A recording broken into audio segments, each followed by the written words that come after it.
It is our WyoPreps fan voted small school game of the week here in Wyoming as we have reached week 3 of the high school football season. And we've got top ranked Lyman going on the road to Lovell. And I'm joined by Lyman head coach Dale Anderson. Off to a good start. I know that you've played a couple out of state opponents.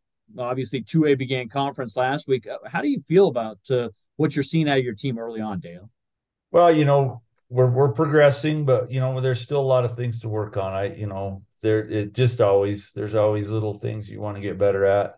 Um, but I like the direction we're headed. I think, hopefully we can keep the kids focused and improving on the little things.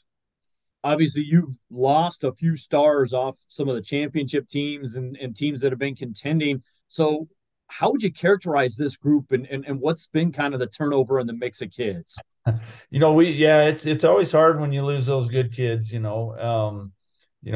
that we relied pretty heavily on for 2 or 3 years. But it's always fun to see kids that will step up and meet or exceed expectations sometimes. And it's a little bit of a chess match. At a small school, you're always moving kids around.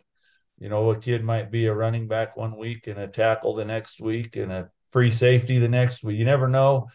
So we ask our kids to just, give us a good effort and, be adaptable. We're going to put you where we need you, not maybe where you want to be sometimes, but whatever helps the team. And our kids are pretty, unselfish that way.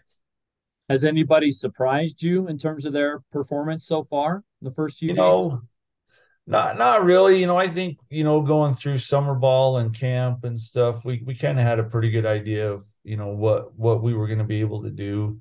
Um, and you want those kids to kind of each week get a little better at what they do. And, so there hasn't been any major surprises yet, but we hope there's a few kids that, surprise us a little moving forward is now that we get into some of these conference games that are really important.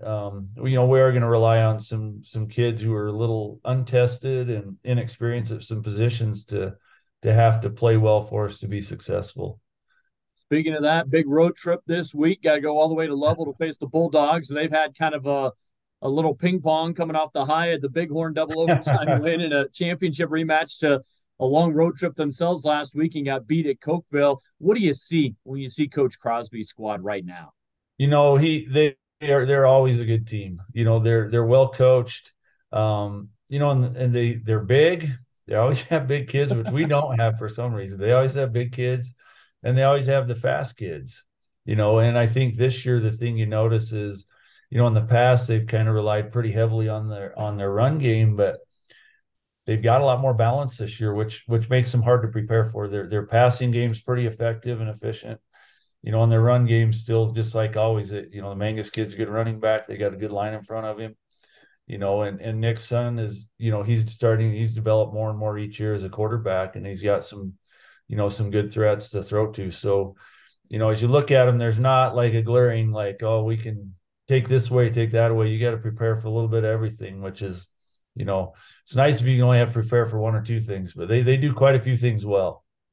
So, what are some big things that you stress in terms of keys? Not trying to get your game plan or Oh, anything, but no. what are you looking at for your team? Well, I don't think it's any secret when we play that it's what happens up front offensively and defensively. That's the key to our game. We like to favor the run game. Um, and we like to, be able to put our kids in positions to stop the other team's run game. So the trench war is always where it begins and ends with us. We work on the other stuff too. We've got to have good pass, defense and we've got to be able to throw the ball a little bit ourselves. But the end of the day, we believe in that trench war as the key to games. Dale, thanks so much for the time. Wish you best of luck Friday on the road at Level. Okay, appreciate it. Thank you. We continue the conversation for our fan voted small school WyoPreps game of the week, taking us to Class 2A with the Lovell Bulldogs hosting the top ranked Lyman Eagles and visiting with Lovell head coach Nicc Crosby. And Nick, thanks for taking a few minutes to visit with me. And it's been kind of a roller coaster, I would say, for your squad. I know you had a 0 week scrimmage, didn't play, but you had the big double overtime win in the state title game rematch, and then you go on the long road trip to Cokeville, and the Panthers humbled you. I guess what have you taken away from the first two official games and what you've seen out of your team so far?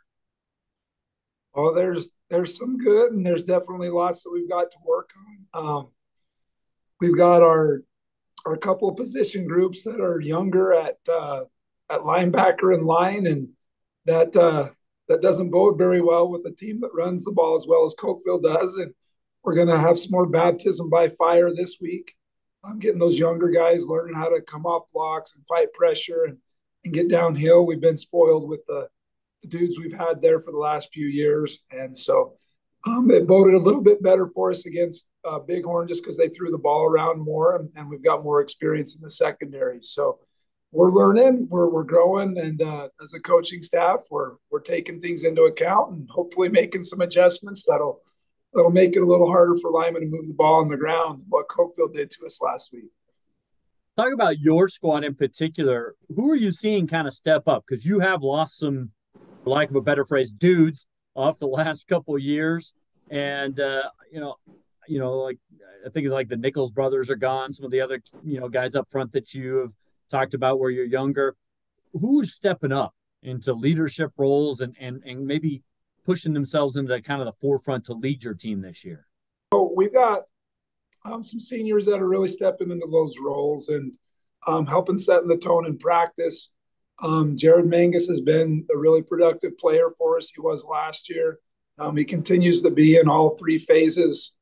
My son Davin's really stepped up, and we were relying on him to throw the ball a little bit more for us. We've been able to be a little bit more of a power running team with the strong running backs and fullbacks that we've had, and we realize we don't have that anymore. So we're needing to adapt a little bit, and he's taken on that role well. And we have a plethora of receivers who've done a good job running good routes and getting open. And then from the line perspective, we've got a bunch of sophomores who are stepping into some roles, and then we have some returning seniors who are coming back, one from an injury and just kind of getting the rust off a little bit. And so it's just been offensively, we definitely have some skill guys who stepped up. Defensively, we've been really solid in the defensive backfield. But honestly, we're still looking for some guys to kind of take that bull by the horn, so to speak, and be leaders for us, especially on the defensive side of the ball. Let's talk about the beast in the room, top-ranked Lyman. You talked about it, baptism by fire. What are you kind of expecting? What do you see on film from Coach Anderson's bunch? Well, I think I'm seeing the same thing everybody else is seeing on film, and that's a heck of a good football team. Great quarterback, obviously can run the ball really well, but has shown that he can throw it too. A couple of years ago when they came up here, they hadn't been running very much or throwing very much, and they came up here and chucked the ball around on us a little bit. So we know we've got to be prepared to obviously try to slow down the run, but we sure can't sleep on their passing game. And then defensively, they're tough. They just have a tough front seven. They're really disciplined and don't give up a lot of big plays in the defensive backfield. So just a really solid team. They play great on both sides of the ball. They're solid in special teams. They always seem to have at least one good return, punt, kick, a game. So, we have our hands full. We know we've got to come out and play a really good game. We've got to really limit mistakes and see what we can do to slow them down a little bit. We also know probably not going to get a lot of possessions. So we got to make sure that we take care of our opportunities and put the ball in the end zone. When we're threatening, we can't be driving the ball to the 20-yard line and then let our drives stop right there. Well, at least you get them at home. I guess that's probably the saving grace. You don't have to travel all the way down to the Bridger Valley. That's right. We do have that going for us. And hopefully they get off the bus with some travel legs and we can get after them. But I'm confident in our guys too. I know that loss stung last week as it should have. As a lot better Cokeville team than what some of the film showed. They're a really good team. And hopefully, like I said, we learned and I've got no doubt our guys are going to come out and play hard. Just hopefully we execute and wrap up and tackle well, and then find some opportunities to move the ball and punch it into the end zone.